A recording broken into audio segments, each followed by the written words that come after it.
Let's now shift our focus, and we're bringing you a very, very special conversation. Joining me from London is one of the world's most highly regarded voices on all matters that are related to the global economy. He's one of the sharpest minds in that domain. He's the chief economics commentator of the Financial Times, Martin Wolf. Mr. Wolf speaks to us about all the recent developments that have happened in the space of a global economy, the US President Donald Trump's tariff policy, the expected slowdown in the US economy, and the India impact that all of these policies are going to face. Let's put all of these big questions and trends to one of the sharpest minds in the world of economics. Mr. Wolf, thank you very much for joining us here on ET Now. Now, as we speak, Mr. Wolf, the US economy, as experts say, is showing signs of slowing down. There are fears of a possible recession. Moody's has also downgraded the economy on the back of its debt burden. But Donald Trump's administration has dismissed that report. How severe is the economic distress in the US economy at this point? I think the honest truth is we don't know. It's very clear there's going to be a slowdown. That's what all the forecasters agree on. There's been a lot of disruption to confidence, consumers and business confidence. It's clear there's going to be a slowdown. Whether there will be an actual recession is very much less clear. So far, the forecasts do not suggest a recession, and it will depend, I think, a lot on what happens to trade policy and other policies over the next month or two. Right. So on the point about debt, Mr. Wolf, what's the risk associated with such high debt? And does this take away some of the advantage that Mr. Trump had spoken about while he was negotiating for higher tariffs? Well, it's not clear there's any advantage from higher tariffs, except that they raised some revenue. How much revenue they will raise is not yet clear because it depends where they end up. It's clear that the US has high debt and it will continue to rise. It's very difficult to predict when that will start causing really serious problems. But it is also clear that at current interest rates, which are pretty high, certainly high relative to what they've been for much of the last 20 years or so, debt will start compounding up over time. And this is not sustainable in the long run. But a situation can be unsustainable in the long run and not necessarily cause a crisis in the short run. That depends very much how markets behave and how high interest rates go. So my view is the situation on debt in the US and some other countries is fragile. It's clearly not sustainable. But when it will cause a crisis and how big that crisis will be is, I think, at present unclear.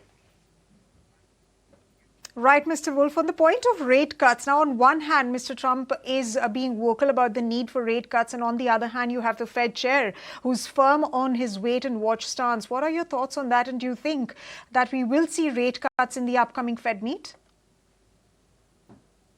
Well, my view was at the end of last year that the Fed would not end up cutting at all this year.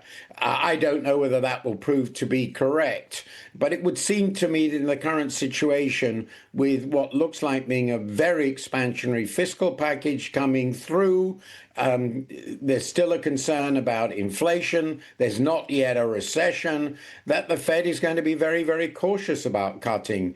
And given the uncertainties here, I think it's become almost impossible to predict where rates will move over the rest of this year. I suspect they will go down, but I think the Fed will also feel there are a lot of risks, and it doesn't want to help Mr. Trump by taking decisions that will relieve the pressure on him and allow him to continue to do things which, in their view, are irresponsible. Right. So, Mr. Wolf, President Trump has also been asking Apple to set up manufacturing in the United States instead of India. But will that move be pro-US consumers, and will he be able to shift manufacturing in the United States as he is so planning and so swiftly, given how complicated it is to move supply chains? But the answer to the second question is no, it's impossible.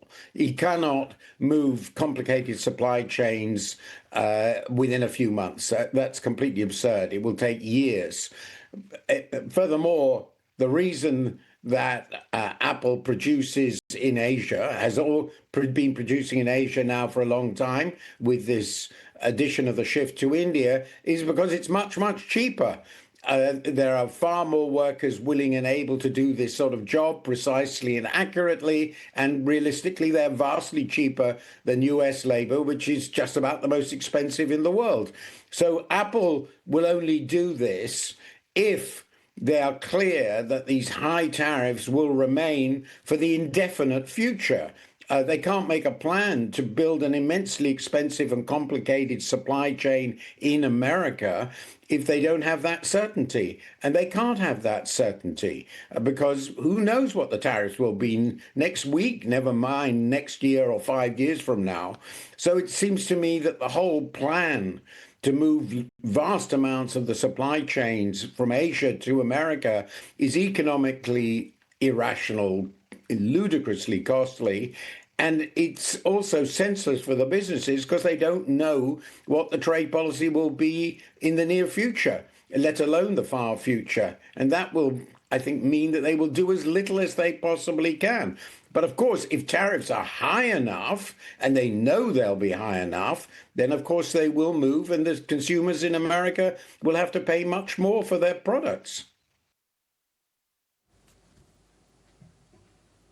Right, so it's not pro-US consumers, and of course is going to have significant economic repercussions. But Mr. Wolf, you've also spoken at length about the US-China trade war in some of your editorials, even though both the countries have now arrived at an interim trade deal. But what led to Trump blinking first, given his rhetoric against China, and what do you anticipate post this 90-day period? The honest truth is I've given up trying to predict what Trump will do next. It's impossible. One just starts looking stupid if one pretends that one knows. I don't even know whether Trump himself knows what he's going to do at the end of this period. Why did the US blink? Because it was made clear, I suspect, to Trump that the tariffs that were in place before, 145%, if I remember correctly, nothing will be imported, and a large proportion of the supplies in America of manufactured goods, which come from China or use Chinese products as inputs, these were just going to be completely uneconomic, and that would do huge damage to the US economy. I argued in my own column that for the United States, this tariff war had become a huge supply shock. But for China, it's just a demand shock. You can replace demand, but you can't replace supply, which isn't there. So I suspect what happened is Trump was told that, and he blinked. And now we have another negotiation. We'll see what comes out of it. But predicting the end game of all these negotiations, similarly with the European Union right now, I think it's just impossible. Right, Mr. Wolf. So speaking about geopolitical uncertainty and uncertainty in general across the world, you have the US-China tensions on one hand, and the Russia-Ukraine war is also seeing no resolution. There's some action happening in the Middle East as well. But how do you see India placed amidst these geopolitical headwinds, these geopolitical conditions and situations, given that India is also looking at an interim trade deal with the United States and with China? China's equation with the United States, you think that China plus one is an actual opportunity for India that can be leveraged at this point in time? I think that too is, I'm terribly afraid, I'm terribly sorry, but I don't know. I mean, everything now has become a total mess. And the core reason for this is Trump has no understanding of what's going on, really no understanding. He's incredibly intellectually lazy, and he's very, very impulsive. And his policies are not going to deliver what he wants them to deliver. If you see that situation, obviously everything is completely unpredictable. He thought he could end the Ukraine-Russia war in a day. That was absolute nonsense, of course. As we've now seen, he never understood what Putin's objectives were. He doesn't understand at all what the Russians are trying to do. This is another example, and all the same applies in the trade war. Now, that's the difficulty. At the same time, Trump is rather pro-India. He would like India to succeed. He's rather pro-Modi. He thinks of these things in a very personal way. So I've always assumed at least, that India would in the end get a relatively favorable deal, and that the Americans will take the view that they would rather import from India than from China. But of course, at the back of his mind, what he really wants is everything to be produced in America, as we discussed earlier on. In that case, he won't want it produced in India either. I don't know which of these impulses will be dominant, and I don't know whether they will be stable. This is the reality. So for India, like everyone else in the world, it's all a bit of a gamble. Right, Mr. Wolf, one final question before we let you go. Now, you have, in your earlier articles and op-eds, you've likened the America First approach to a declaration of economic warfare. In what further ways do you think that this policy of tariffs is going to undermine the global economic order that was established post-World War II? Well, it doesn't undermine it; it blows it up. I mean, it's all destroyed. The basic idea of the trade order created after the Second World War was to do two things: to liberalize trade policies steadily and progressively, which it did remarkably so, reaching very low levels of protection across much of the world, and particularly in the developed world. India is, in fact, one of the more highly protectionist countries, and even it has liberalized very substantially in the last 30 years or so.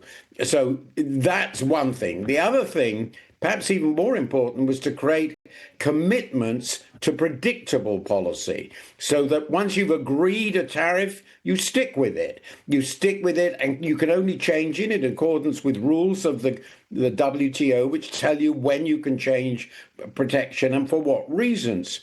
Now, Trump has essentially blown up both parts, and he's blown them up completely. So the Americans have withdrawn from the system.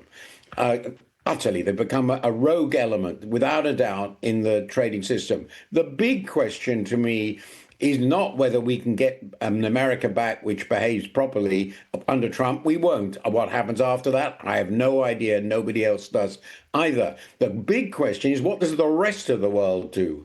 Do they stick with the agreements they've reached? Do they continue to abide by their WTO bound tariffs, as they're called, the commitments they've made? Or do they also start trying to follow America's path? At the moment, it looks as though the former is happening. And you have to remember that most of world trade is not with America. It's an important player, but it's not even the most important. So I hope that the rest of the world, including, of course, India, China, Europe, and the rest of the global south, will continue to abide by WTO rules and make them function. And they have the power and the capacity to do so if they want to. And to me, that is now the big challenge. For the foreseeable future, the US is outside the system. Under Trump, it's simply outside the system. It's a rogue element. Right, Mr. Wolf. In fact, sticking with decisions, well, that's not quite something that you can equate with President Donald Trump, at least this point in time. But appreciate you taking the time out and speaking to us here on ET Now. Thank you very much once again for joining us.